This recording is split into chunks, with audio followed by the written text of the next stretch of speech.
who fulfilled their obligations as a member of our Korean Democratic Society to cast a ballot for our civic leaders in the coming term. Although Littleton didn't have a question on this year's ballot, in a couple of years we will, and it's important for people to stay informed and engaged. Our district will have a new board member in January as Mr. Pineda's term expires, and his seat will be replaced by Ms. Ramos, who was appointed by the County Board of Supervisors because it was an unopposed seat. And even though ballots are still being counted in some precincts, it appears that about 85% of the 49 school district ballot questions passed. School boards continue to ask voters to increase local funding for schools because of the cuts to funding authority imposed by the legislature during the recession. The passage of Proposition 123 last May restored some of the inflation adjustments lost in the recession, but not all the buying power was restored, and funding for facilities, equipment, and textbooks remains severely reduced. I think there's a report that just came out about some of the inequities between school districts that the Arizona Education Network released. And it's a collaborative report between several organizations. And it's a short video that I hope we could show if we can get. The sound's not critical because it's just background music. It's mostly written narrative. I hope everybody can see it.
Okay, thank you for that. So to keep things in perspective, there's 23 states that continue to spend less per student in 2016-17 than they did in 2008.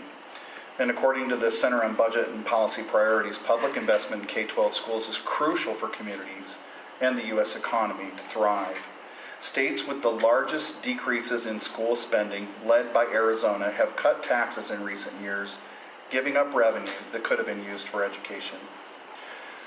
So in our election so far, it appears that Towson High School District's override has passed and will continue and will restore some funding to the district where our students are going on to high school next year.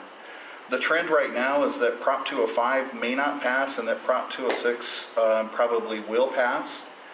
There would have been many problems for school systems if the marijuana referendum had gone through. And the minimum wage increases won't impact us in the Littleton district directly this year, but as that amount goes up, it puts pressure on the lower end of our hourly wage scale. We're happy to say that the first issue of the Littleton Link this year was sent out electronically at the end of the first quarter, over 2,500 email addresses that include parents, board, and staff members. Copies are also printed in English and in Spanish for distributions in offices across the district. Last week, we paid tribute to our U.S. veterans, some of whom are members of our staff. Mr. Jeremiah Gagos, 8th grade math teacher at Quinton Elementary, earned the Army Commendation, the NATO Medal, and Bosnia Service Ribbon for peacekeeping mission, and leading a tank crew in 2002. He has some great stories. He was chosen as one of the grand marshals of this year's Phoenix Veterans Day Parade. Quinton's students and staff retired their old flag and raised new flags, and Sergeant Gallegos spoke to the student body about his tours in the Iraq War, and many of their classes wrote letters to veterans at the local VFW. At Country Place Leadership Academy, students celebrated veterans with Operation Gratitude, and at Estrella Vista STEM Academy invited active members of the U.S. military to their Friday assembly and honored them with a moment of silence and presented them with thank you letters written by EV students. The Estrella Vista PTSA selected an 8th grader, Jasmine Mejia. It's her t-shirt entry. And the t-shirt says, "In this place I build my future," as a reflection of how Kids at Hope has influenced her student success and mindset.